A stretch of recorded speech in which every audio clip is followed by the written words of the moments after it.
Hello, everyone. Welcome back to day 22 of A Year in the Bible with Divine Discoveries. Today we will be reading Genesis 30 through 31.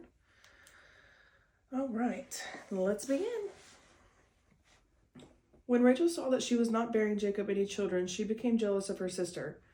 So she said to Jacob, "Give me children or I'll die." Jacob became angry with her and said, "Am I in the place of God who has kept you from having children?" Then she said, "Here is Bilhah, my servant. Sleep with her so that she can bear children for me, and I too can build a family through her." So she gave him her servant Bilhah as a wife. Jacob slept with her, and she became pregnant and bore him a son. Then Rachel said, "God has vindicated me. He has listened to my plea and given me a son." Because of this, she named him Dan. Rachel's servant Bilhah conceived again and bore Jacob a second son.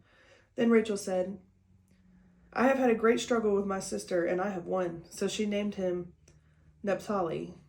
When Leah saw that she had stopped having children, she took her servant Zilpah and gave her to Jacob as a wife.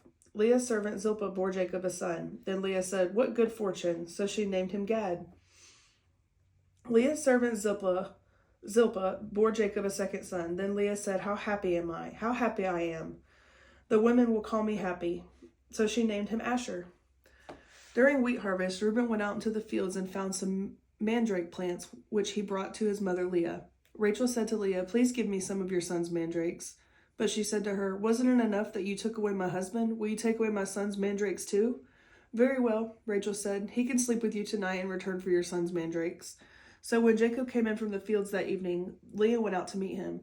"You must sleep with me," she said. I have hired you with my son's mandrakes." So he slept with her that night. God listened to Leah, and she became pregnant and bore Jacob a fifth son. Then Leah said, "God has rewarded me for giving my servant to my husband." So she named him Issachar. Leah conceived again and bore Jacob a sixth son. Then Leah said, "God has presented me with a precious gift. This time my husband will treat me with honor because I have borne him six sons." So she named him Zebulun. Sometime later she gave birth to a daughter and named it Dinah.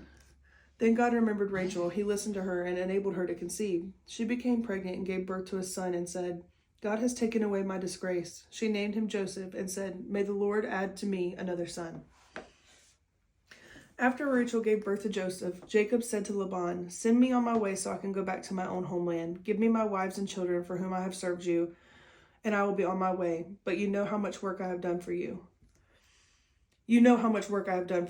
But Laban said to him, "If I have found favor in your eyes, please stay.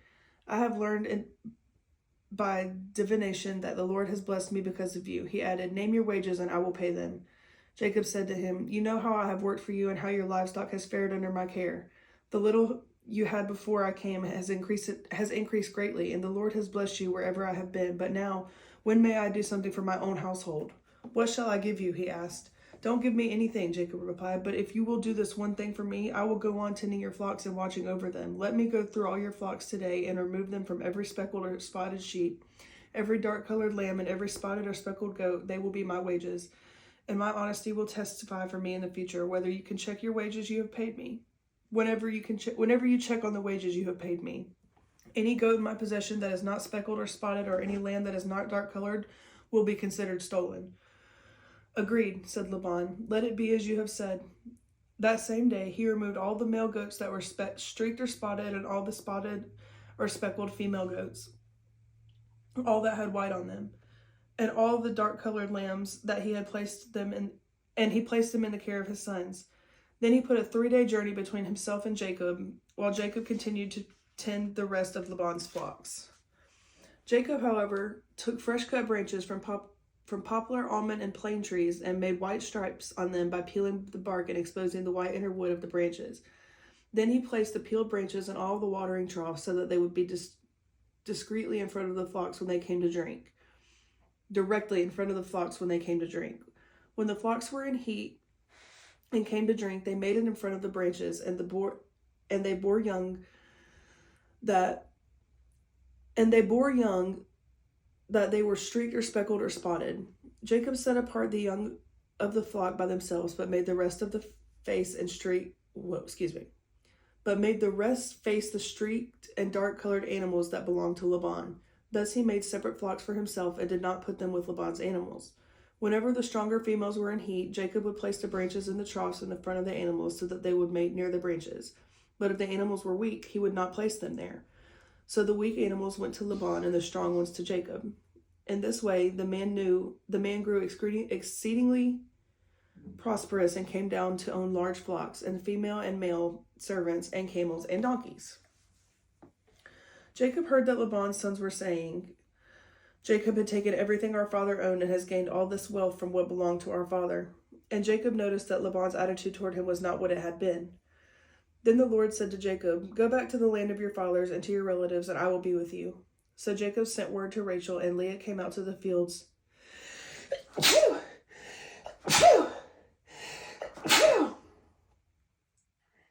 Excuse me. So Jacob sent word to Rachel and Leah to come out to the fields where his flocks were. He said to them, I see that your father's attitude towards me is not what it was before, but the God of my father has been with me. You know what I have worked for your father with all my strength, yet your father has cheated me by changing my wages 10 times.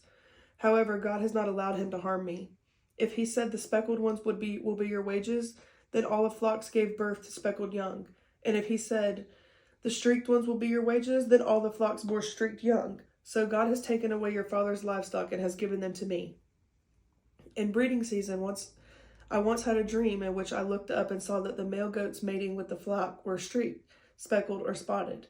The angel of God said to me in the dream, Jacob. I answered, Here I am. And he said, Look up and see that all the male goats mating with the flock are streaked, speckled, or spotted. For I have seen that all that Laban has been doing to you. I am the God of Bethel, where you were anointed a pillar and where you made a vow to me. Now leave this land at once and go back to your native land. Then Rachel and Leah replied, Do we still have any share in the inheritance of our father's estate? Does he not regard us for foreigners? Not only has he sold us, but he has used up what was paid for us. Surely all the wealth that God took away from our father belongs to us and our children, so do whatever God has told you.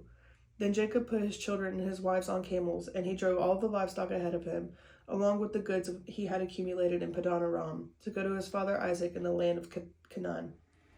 When Laban had gone to shear his sheep, Rachel stole her father's household gods. Moreover, Jacob deceived Laban and Aramean by not telling him he was running away. So he fled with all he had, crossed the Euphrates River, and headed to the hill country for Gilead. On the third day, Laban was told that Jacob had fled. Taking his relatives with him, he pursued Jacob for 7 days and caught up with him in the hill country of Gilead. Then God came to Laban in the Aramean in a dream that night and said to him, Be careful not to say anything to Jacob, either good or bad. Jacob had pitched his tent in the hill country of Gilead when Laban overtook him, and Laban and his relatives camped there too. Then Laban said to Jacob, What have you done? You deceived me, and you carried off my daughters like captives in war. Why did you run off secretly and deceive me? Why didn't you tell me so I could send you away with joy and singing to the music of timbrels and harps?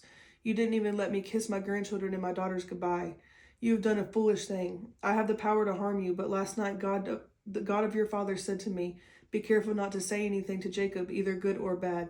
Now you have gone off because you long to return to your father's household. But why did you steal my gods? Jacob answered Laban, I was afraid because I thought you would take your daughters away from me by force. But if you find anyone who has your gods, that person shall not live. In the presence of our relatives, see for yourself whether there is anything of yours here with me, and if so, take it. Now Jacob did not know that Rachel had stolen the gods.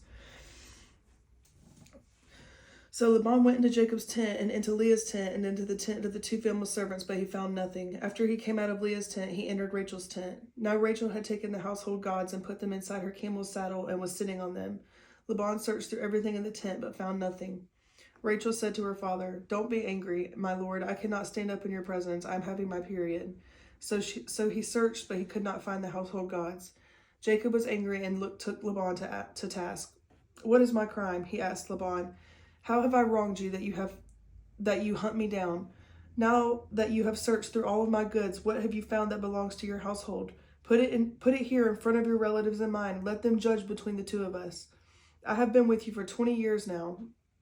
Your sheep and goats have not miscarried, nor have I eaten rams from your flock.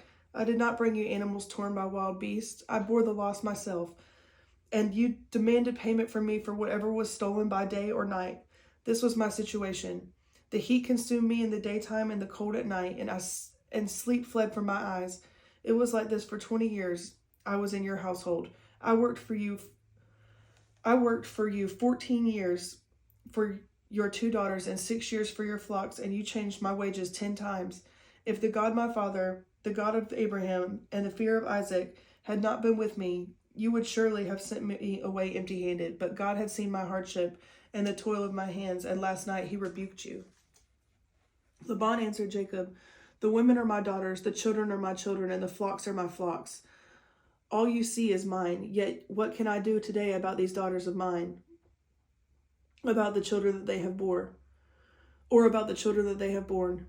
Come now, let's make a covenant, you and I. Let it serve as a witness between us. So Jacob took a stone and set it up as a pillar. He said to his relatives, gather some stones. So they took stones and piled them in a heap, and they ate there by the heap. Laban called it Jagar Sahadtha, and Jacob called it Gilead. Laban said, this heap is a witness between you and me today. This is why it is called Gilead. It is also called Mizpah, because they said, may the Lord keep watch between you and me when you are away from each other.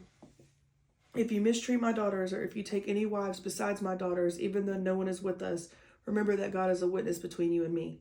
Laban also said to Jacob, here is this heap, and here is this pillar I have set up between you and me.